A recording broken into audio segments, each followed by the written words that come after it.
Hello game fans! Now, today we're looking at ghosts in games. I'm not just talking about the more recent games, I'm talking about throughout the video game history. So starting from those Pac-Man days, all the way through the Pokemon and Gengar, all the way to more recent Alma and Fear. So we're going to be looking at an array of games from the last 20 years. Now, I thought I had a ghost experience once where I was at high school and I was taking a day off sick.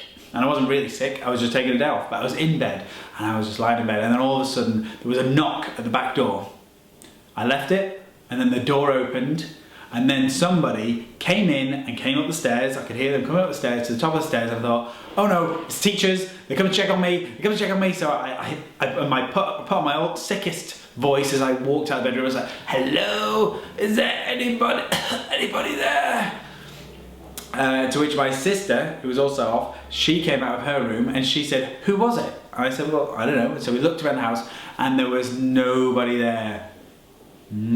Spooky. So without further ado, let's take a look at ghosts in video games.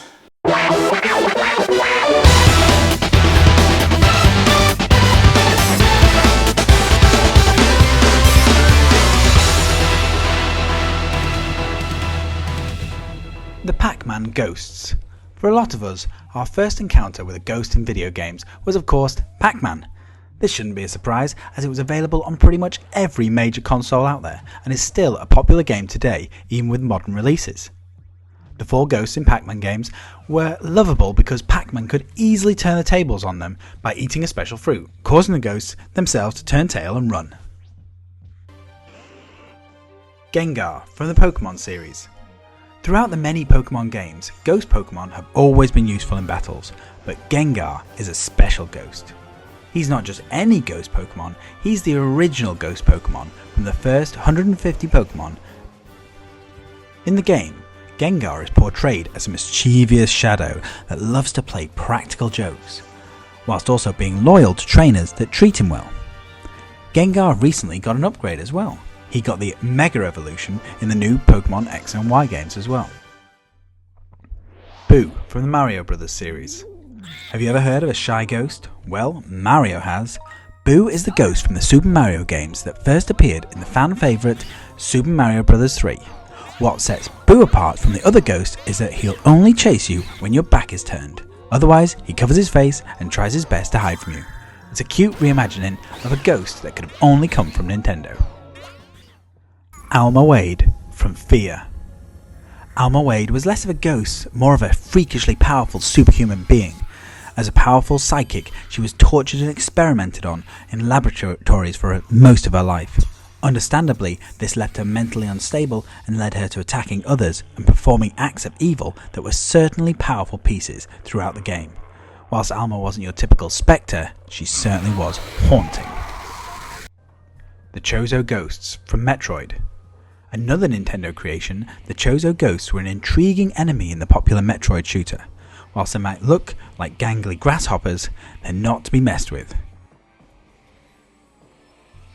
Driven insane by corruption, the Chozo Ghosts are understandably difficult to combat, and they can be very hard to beat, especially because there are multiple ones. While not your traditional floating spectres, they're still memorable creatures from the other side. Phantom Ganon from Zelda. Nintendo is always looking to put their own mark on things, and Phantom Ganon is no exception. As Ganon's supernatural puppet, there's something definitely haunting about this character. The Legend of Zelda games are best known for their boss battles because they are often particularly difficult. Phantom Ganon didn't disappoint.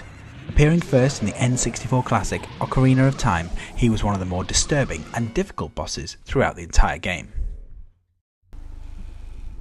Slender Man from the different Slender games.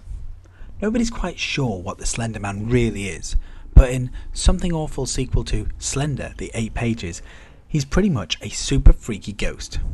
He haunts the protagonist at every turn, making everything he does incredibly difficult and frankly terrible. The first Slender game was scary enough, but The Arrival takes things to new heights, and it's safe to say if you're new to horror games, this is not a jumping on point. The Ghosts in Amnesia. Amnesia is easily the scariest survival horror game on the PC right now, and when it comes to ghosts, they kept it simple. The ghosts in Amnesia are mostly there to freak you out, to scare the hell out of you. Much like the rest of the game, it's all about atmosphere. The paranormal activities in the game are more about items moving off a shelf, or a door closing behind you, or suddenly lights going out. It's a subtle representation of ghosts, but it's also one of the most effective. The Eyeless Woman from Fatal Frame. Also known as the Blind Woman, this ghost was a particularly tricky boss in the cult classic Fatal Frame.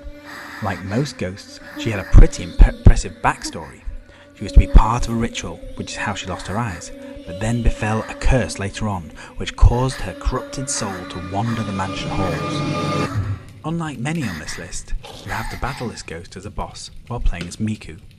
As a blind person, she couldn't see you, but she was particularly vicious when she heard your movements. The House 2.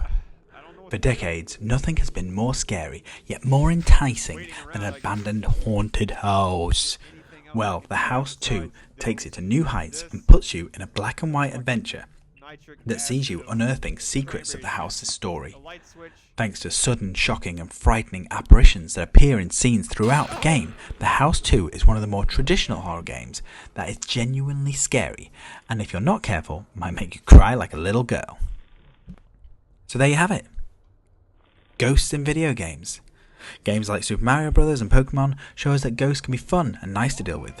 Of course, games like Amnesia and Slender the Arrival will simply frighten the hell out of you. Above all though, it's clear there's a lot of choice out there when it comes to ghosts in video games. Finish him! If you want more, don't forget to like, comment or subscribe, or click the link for even more reviews.